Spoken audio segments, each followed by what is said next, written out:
ॐ तव कथामृतं तप्तजीवनं कविभिरीडितं कल्मषापहं श्रवणमङ्गलं श्रीमदाततं भुवि गृह्णन्ति ये भूरिदा जनाः।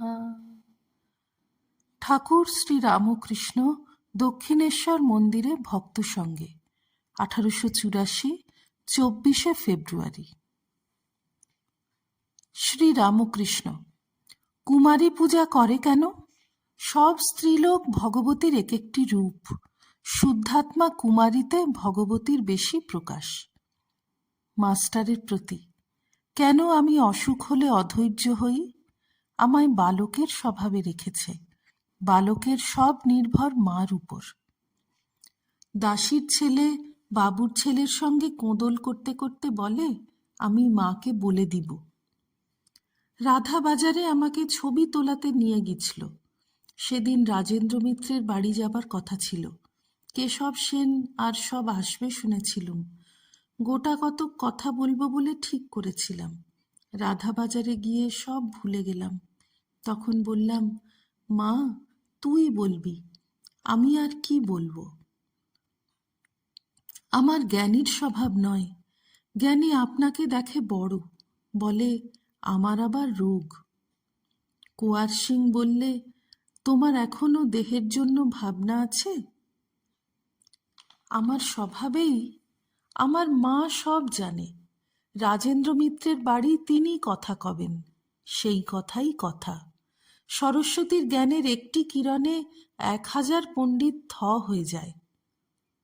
ভক্তের অবস্থায় বিজ্ঞানীর অবস্থায় রেখেছে, তাই রাখাল প্রভৃতির সঙ্গে ফচকিমি করি। জ্ঞানীর অবস্থায় রাখলে উটি হতো না। এ অবস্থায় দেখি মাই সব হয়েছেন, সর্বত্র তাঁকে দেখতে পাই। কালীঘরে দেখলাম মাই হয়েছেন, দুষ্ট লোক পর্যন্ত, ভাগবত পণ্ডিতের ভাই পর্যন্ত। রামলালের মাকে বকতে গিয়ে আর পারলাম না, দেখলাম তাঁরই একটি রূপ। মাকে কুমারীর ভিতর দেখতে পাই বলে কুমারী পূজা করি। আমার মাগ পায়ে হাত বুলিয়ে দেয়, তারপর আমি আবার নমস্কার করি। তোমরা আমার পায়ে হাত দিয়ে নমস্কার করো। হৃদে থাকলে পায়ে হাত দেয় কে? কারুকে পা ছুঁতে দিত না। এই অবস্থায় রেখেছে বলে নমস্কার ফিরুতে হয়। দেখো, দুষ্ট লোককে পর্যন্ত বাদ দিবার জো নাই।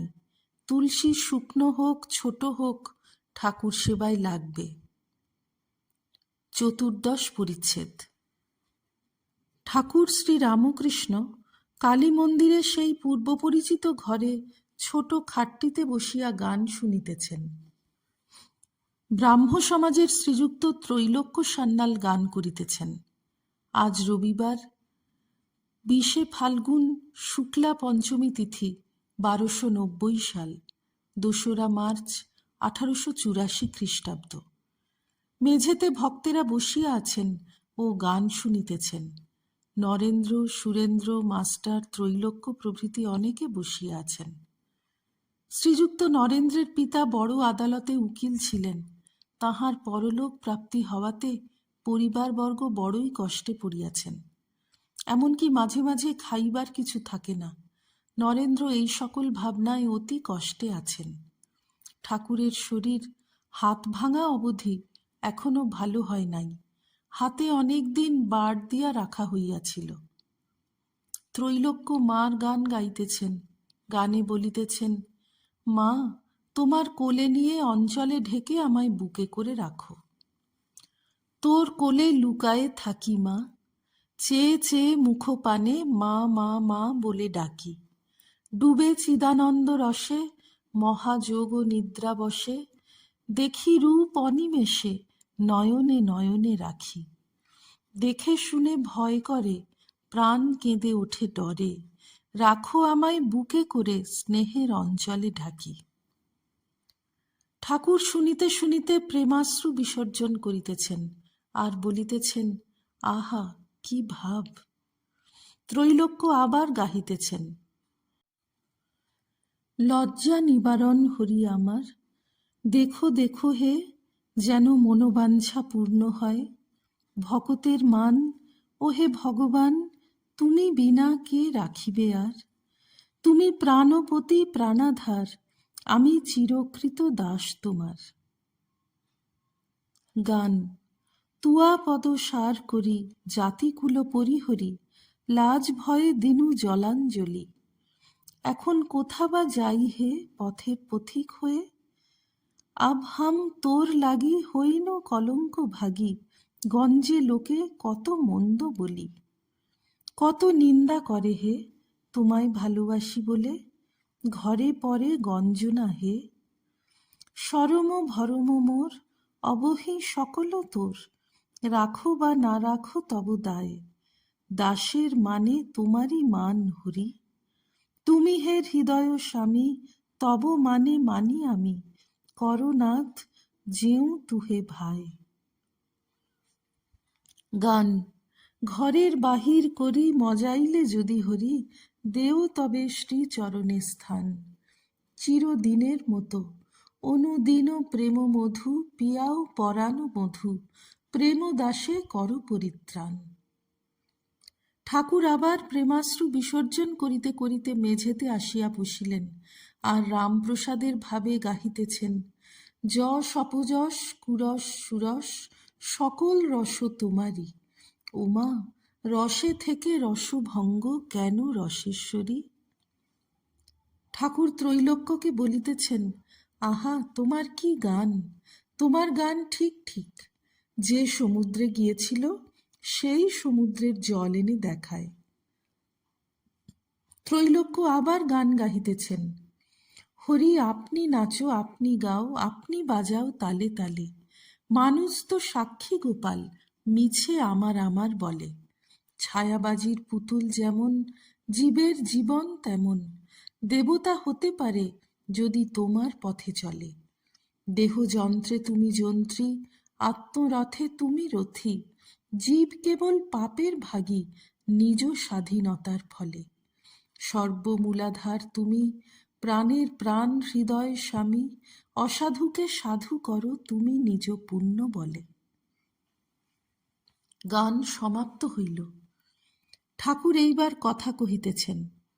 শ্রীরামকৃষ্ণ ত্রৈলোক্য ও অন্যান্য ভক্তের প্রতি। হরি সেব্য, হরি সেবক, এই ভাবটি পূর্ণ জ্ঞানের লক্ষণ। প্রথমে নেতি নেতি করে হরি সত্য আর সব মিথ্যা বলে বোধ হয়, তারপরে সেই দেখে যে হরি এই সব হয়েছেন, ঈশ্বরই মায়া জীব জগৎ এই সব হয়েছেন। অনুলোম হয়ে তারপর বিলোম, এইটি পুরাণের মত। যেমন একটি বেলের ভিতর শাঁস বীজ আর খোলা আছে, খোলা বীজ ফেলে দিলে শাঁসটুকু পাওয়া যায়, কিন্তু বেলটি কত ওজনে ছিল জানতে গেলে খোলা বীজ বাদ দিলে চলবে না। তাই জীবজগৎকে ছেড়ে প্রথমে সচ্চিদানন্দে পৌঁছাতে হয়, তারপর সচ্চিদানন্দকে লাভ করে দেখে যে তিনিই এই সব জীবজগৎ হয়েছেন। শাঁস যে বস্তুর, বীজ ও খোলা সেই বস্তু থেকেই হয়েছে, যেমন ঘোলেরই মাখন, মাখনেরই ঘোল। তবে কেউ বলতে পারে, সচ্চিদানন্দ এত শক্ত হলো কেমন করে? এই জগৎ টিপলে খুব কঠিন বোধ হয়। তার উত্তর এই যে, শনি শুক্র এত তরল জিনিস, কিন্তু তাই থেকে এত বড় জীব মানুষ তৈয়ারি হচ্ছে। তা হতে সবই হতে পারে। একবার অখণ্ড সচ্চিদানন্দে পৌঁছে তারপর নেমে এসে এইসব দেখা। তিনিই সব হয়েছেন, সংসার কিছু তিনি ছাড়া নয়। গুরুর কাছে বেদ পড়ে রামচন্দ্রের বৈরাগ্য হল। তিনি বললেন, সংসার যদি স্বপ্নবৎ, তবে সংসার ত্যাগ করাই ভালো। দশরথের বড় ভয় হল। তিনি রামকে বুঝাতে গুরু বশিষ্ঠকে পাঠিয়ে দিলেন। বশিষ্ঠ বললেন, রাম, তুমি সংসার ত্যাগ করবে কেন বলছো? তুমি আমায় বুঝিয়ে দাও যে সংসার ঈশ্বর ছাড়া। যদি তুমি বুঝিয়ে দিতে পারো ঈশ্বর থেকে সংসার হয় নাই, তাহলে তুমি ত্যাগ করতে পারো। রাম তখন চুপ করে রইলেন, কোনো উত্তর দিতে পারলেন না। সব তত্ত্ব শেষে আকাশ তত্ত্বে লয় হয়। আবার সৃষ্টির সময় আকাশ তত্ত্ব থেকে মহত্তত্ত্ব মহত্তত্ত্ব থেকে অহংকার, এইসব ক্রমে ক্রমে সৃষ্টি হয়েছে। অনুলোম বিলোম, ভক্ত সবই লয়। ভক্ত অখণ্ড সচ্চিদানন্দকেও লয়, আবার জীবজগৎকেও লয়। যোগীর পথ কিন্তু আলাদা।